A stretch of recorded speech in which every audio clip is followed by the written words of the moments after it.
السلام عليكم. لا تنسوا الاعجاب بالفيديو والاشتراك في القناة تشجيعا لنا لنستمر بنشر المزيد ان شاء الله.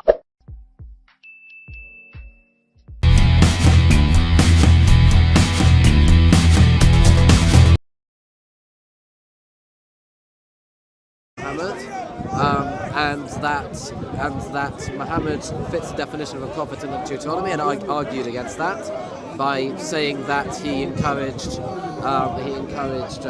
disobedience to the law. You then went wait on this point. Sorry, I'm just recapping. But the recap is slightly inaccurate here. Yes. Because when you say Deuteronomy 18, I think many people will think that we're talking about Deuteronomy 18:18. Right. Yeah. So what we did discuss was verse 21. Verse 21. Can you explain this verse and tell us? Yeah. So the verse said that if somebody makes raise your voice a bit then. If a prophet makes a prediction and it does not come true, then he is a false prophet. Okay. So we said that predictions are a valid means of discernment whether someone is a true claimant of the prophet or not. In so much as if someone makes false prophecies, then this disqualifies them from prophethood. Yes. Yeah. So then we spoke about the other qualification of disloyalty from Deuteronomy chapter 13. Yes. I claimed that this disqualifies Muhammad. You then wanted to claim that abrogation actually exists, and that therefore it's not disloyalty because Muhammad had the power to abrogate. I mean, not Muhammad had the power to abrogate. Is that we believe that God abrogates, okay, and that obviously the prophets are the mediums for that. But what we were talking in particular about, if you remember, I gave 2 or 3 examples. You brought up Ezekiel. Okay, tell us the examples exactly. Right, with the offerings where there are apparent contradictions between the exact specifications of the Sabbath and New Moon additional offerings between the Book of Numbers and the Book of Ezekiel. And I gave some answers from the Talmud. You didn't accept them, and then you moved on to what do you remember the authorities I cited from my end? You cited from the Talmud. Authorities that you cited yes. from the Talmud. You cited the 13 principles from Ishmael. Yes. What do you mean? Okay, there's a few things that we spoke about, not just Ezekiel first of all, on this point. Oh, right. We also mentioned Abraham. And in the first yes, of course, you're right. Yes. So you brought up Abraham with Isaac, and you brought up Ibn Ezra. Yes. And what did I say about it? What did Ibn Ezra say? First of all, sorry, who is Ibn Ezra? Ibn Ezra was a rabbi who lived in the 13th century in Spain, and he was one of the great commentaries. Would you say he's authoritative? Yeah, he is one of the authorities. Yes. And you brought up a quote from Ibn Ezra, which I looked up, and I didn't really see what you were getting at with the quote. What was the quote saying? I forget, but you wanted to say it had a proof of abrogation. I forget what exactly. Okay, so maybe that's something we should recap if you forget it. Yeah, okay. So that was the Abraham and Isaac thing, the blind who spoke about the Ezekiel stuff. Yeah. And after all of that, you, unless I'm forgetting anything, you moved on to speak about Isaiah 42. Right. Yeah. Exactly. Correct. I think you've got the timeline largely in place. Yes. There's a few things I think we need to kind of establish. We said that in order for a prophet to be a prophet, or that there's a new prophet coming after Moses, or we believe Jesus as well. Obviously, you don't. But if there's a new prophet, he has to fulfill certain biblical criterion. Yes. And we said that for one, he has to preach in one God, worthy of worship, right? Indeed. And that's something you agree, you admit that is something which the Prophet Muhammad did do. He spoke about one God worthy of worship. There's no controversy there. There is a slight controversy, yes. but not a large one, which is the issue as to whether or not Muhammad preached divine simplicity or not. Right? All right. Well, no. Of course, you as a did you say you're an Athari? Did you say? Well, yeah, largely, yeah. As an Athari, of course, you do not believe in divine simplicity. Well, no. I mean, here's the thing. Within Judaism and Christianity, these things are not even believed in. There's no unanimity or consensus there anyway. So Judaism, yes, there is. I don't think there is. There aren't any rabbis that I've ever heard of. All right. Well, let me ask you. That have not held of divine simplicity. Well. Depends on how you define divine simplicity. Let me ask you a question. Do you believe God is merciful? Depends. Like, what do you mean by? Is God powerful? Again, it depends what you mean by God is something, right? Okay, when we say that God is something, are we saying that God possesses an attribute? Yes. Or are we simply describing God? Right? Both of them. What you've just said here are the same thing. No. There's two things. There's either he possesses attributes, right, that are distinct from him, i.e. from his essence, or no, but now you've put a spanner in the woodworks, because now you're asking whether the distinction between the essence and the attribute. But that's not my question to you. Okay, fine. My question to you is simply is it intelligible to you? Is it befitting for me to describe God as all powerful? Yes or no? It is befitting, yes. Yeah, okay. And so is this an intelligible meaning? Is God's power differentiated from his knowledge? No. So, okay, that means to say in your understanding that when I say God is all knowledgeable, proposition 1, when I say God is all powerful, proposition 2, that both of those propositions are the same.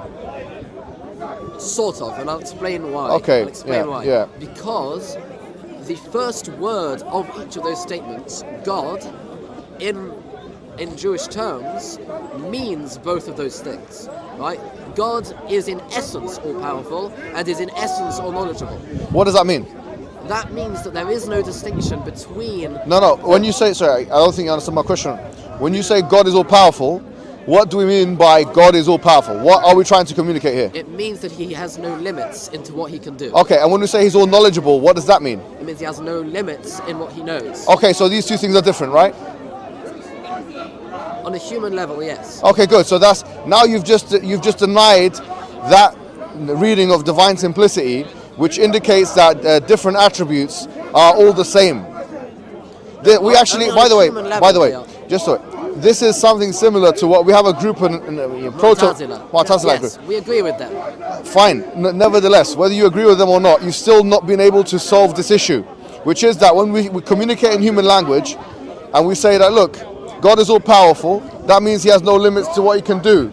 Okay, obviously except for the impossible things and stuff like that, which we've spoken about before. And when we say he's all knowledgeable, that means he's got no limits to his knowledge, meaning that there's no ignorance of God, there's no ignorance attribute to God. Now, in those two things, in human language that I'm speaking to you in now, are intelligible to us as distinct features of God's or attributes of God. So, would you agree with that or not? Not necessarily, and I'll tell you why. Okay. Because knowledge in itself is a power. I'm sure you would agree.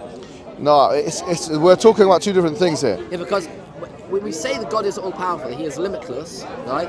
Part of the fact that he is limitless, there is nothing he cannot do. No, but is that he cannot not know. But what you're showing an overlap in two attributes is not you showing that these two things are the same. You're showing an aspect of overlap. You're not showing that they are two distinct things in all cases. For example, is God alive? Is God alive? Yes. Does God have life? Have life? That's yes. What does that mean besides just being sounds? Put life to the side. Besides just being sounds, what does that mean? Okay, let me ask you a question. Can God hear? Again, but besides just being sounds, what do you mean? Besides being sounds. Yes. No, we're not talking about besides sounds. Because hearing is. I mentioned this in part 2 because you brought up, what do you think about the Christians and the Trinity? And I said, well, you said, can God be a man? I said, well, it's just sounds. It doesn't mean anything. The same applies here. When you say, can God do this? Can God do that? It's got to make sense. No. I didn't say, can God do this or can God do that? I said, is God. Oh yeah, I said, can God hear? Yes. All right, so is God hearing? Is God all hearing? Is God all hearing? Yeah. Okay. Is there anything that God cannot hear? Okay, no. Yeah. No, good. Now we're talking, yeah? Now we're talking, Josh. Let me ask you another question. When the Bible says, Shema Israel, Adonai Eloheinu Adonai Echad, yeah? When it says that God is Echad, yes. What does that mean? It means that there is no plurality. All right, so there's no plurality, there's God one. Yes. So one of the attributes of God is oneness, correct? No, it's not an attribute. Oh, so what is it then? It's his very essence. Okay, no. But we're describing his essence now, if you want to call it that, for the sake of argument. Can God be described as being one or not? Of course. Of course. Okay, so God is not two. God is not two. That's what we mean when we say God is one. So if God there is no plurality. No problem. So if God is one, is the way that we describe God with oneness, the same or different to the way we describe God as being all-knowing? Repeat the question. Is the way in which we describe God as being one the same or different to the way in which we describe God as being all knowledgeable? Is it the same? Are we talking about the same thing, or are we talking about different things? We are in fact talking about the same thing. And Oh, the reason okay. is because Yes, the go reason ahead. is Yeah, because yeah. the idea of oneness of God, i.e., the lack of plurality to Yeah. God, is intrinsically the same as His limitless. And if right, there are no limits Okay. to God. So right? so you're saying God is speaking in tautology in the Bible? No, God is speaking in human terms in No, the Bible. no. You listen to what I'm saying. You're saying God is speaking when God says that He is one, echad, Yes. or when He says that He is all, or that He knows all, or that when He sees all, or that all of these things. The third one, there isn't actually a verse Okay, that fine. says that. That He knows all, or that He's all powerful. There isn't that also is not said. So God is not described with power in the Bible, in the Old Testament. He's not described with all power. He's described with power. Okay, great, no problem. Now we're playing semantics. You agree that God is all powerful, meaning there's no more powerful than God, right? I agree with you. Then. Okay, no problem. So when God is described with power in the Bible, is that the same or different? You said the same as the oneness. Now what I'm saying is, if that's the case, then God is speaking in tautology. It's meaning that He's saying the same thing twice in different language. Which means that there is a superfluous addition to the way in which God is describing Himself. Number one. Number two is, you actually admitted in this discussion that when we say God is all knowledgeable, versus, which means that there's no limits to His knowledge, versus God is all powerful, which means that there's no limit to His power, let's say, except for that which is impossibly understood, like can God create rock so heavy conundrum, which is nonsense, we would say. That those two things are different. You did say that. I did say that. I'd like to retract that. You want to retract that? Because I now see that's actually not actually true. Okay. Because as I said after that, Yes. the knowledge is a power. I'll allow you to retract that, but I want you to think about and ponder over why it is that you accepted that in the first place. Now, do you know why you accepted it in the first place? Let me speculate, Josh. Let me speculate, Josh, and tell me what you think. Doing this one, eh? No, let me speculate, Josh. Speculate, Muhammad. I think the reason why you decided to say that there is a difference in our intelligible understanding of the proposition that God is knowledgeable, or that there are no limits to His knowledge, God is power, there are no limits to His power, because they are describing two different things.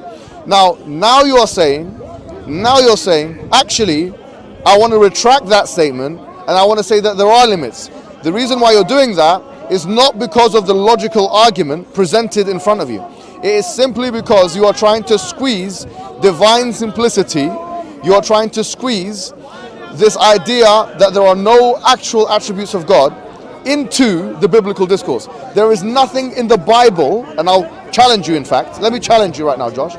There is nothing in the words of Moses or in the words of any of the prophets in the Hebrew Bible, all 22 books in which you believe, 24, in which you believe, that says that what you're saying now. There is not one verse that says in the way in which we should understand the attributes of God should be anything other than a prima facie understanding. There's nothing at all. You are inventing that. That's something. Yes, you are. It means it means like apparent. That when God says that it's like echad, yeah, we take that on face value. We don't try and manipulate that. So anyway, that's the first thing. Second, sorry. Now let's get to the point, because we could talk about this all day. Okay, You can respond. You can respond. You may be slightly correct in your assumption that on a prima facie reading of the Tanakh, that one does not necessarily come to the conclusion of divine simplicity. You may be slightly correct on that. But the problem is, there is no such thing as a prima facie reading of the Tanakh, because a prima facie reading of the Tanakh on its without anything else is something you cannot read. There are no vowels. There is no meaning. No. It necessitates an oral law. You've misunderstood. An oral Torah, and in the oral Torah we have descriptions of divine simplicity. Right? Yeah. The Rambam brings this down, right? And he's not the only one. The Chovas Halvavos brings this down. It's very clear from Abba Surah, right? Brought down in the Torah Sheba'al Peh, that this is an essential principle of belief in God. Okay, no problem. I'll just ask you one question and then we'll move on to the next bit, because I'll remind you of something. I said to you, I'm going to find you something in the Talmud to explain to you that the authors of the Talmud in fact said that when the final prophet comes, that when he does come, he's going to come having the ability, or through God, to abrogate the law. I have found this in the Torah. Okay. In the Talmud, sorry. Let's see. I have found it, but before I present it to you, because you said to me last time, from what I remember, that if I find you this evidence, that you will accept the evidence, and by implication, this means that you will accept the only one thing that was stopping you from recognizing the Prophet Muhammad as a final prophet was indeed this part, which is that he cannot abrogate the law and that the law should not be abrogated. So, on your understanding, if I am able to provide you evidence from the Talmud, which says exactly what I've just said to you, you should accept my argument as at least one reading which is legitimate within the scope of Jewish law.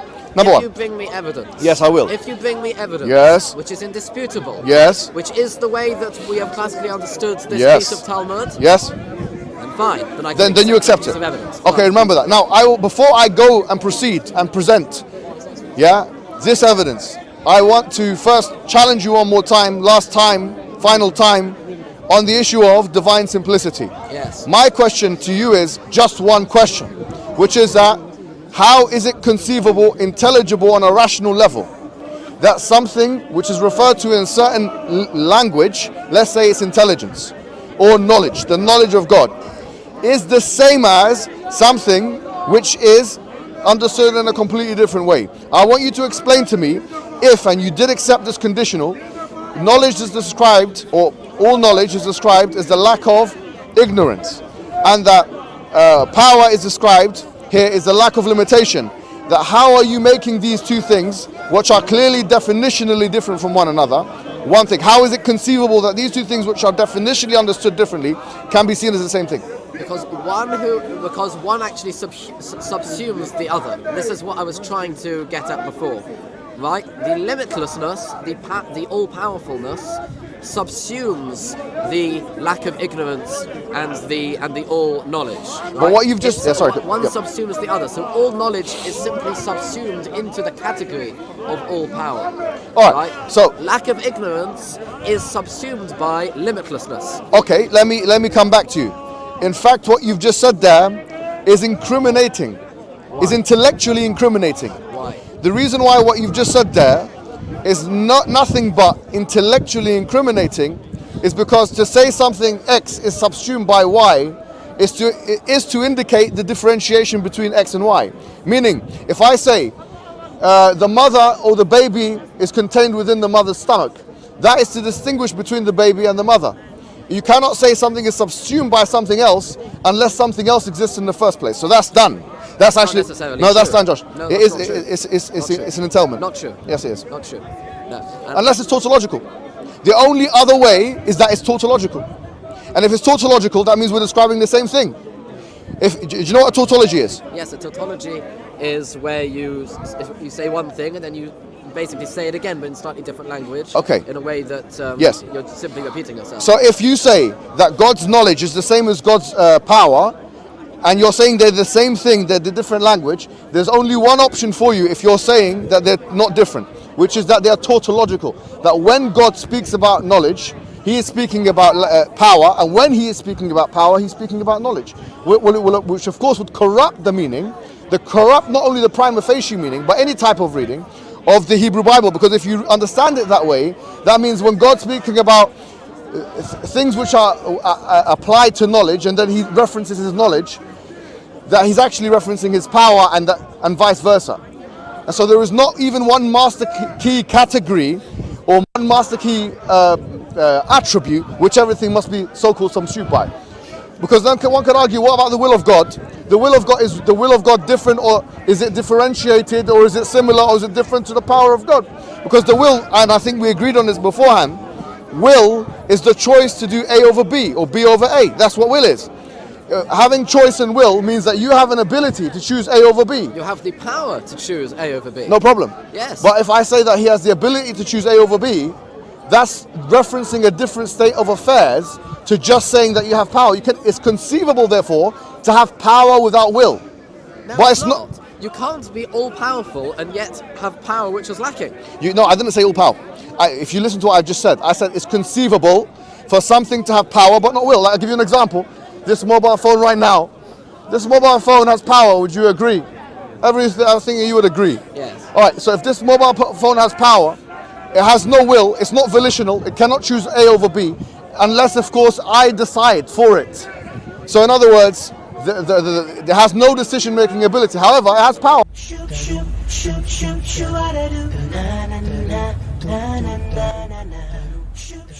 إذا أعجبك الفيديو لا تنسى الإعجاب والتعليق، ولكي يصلك كل جديد اشترك الآن.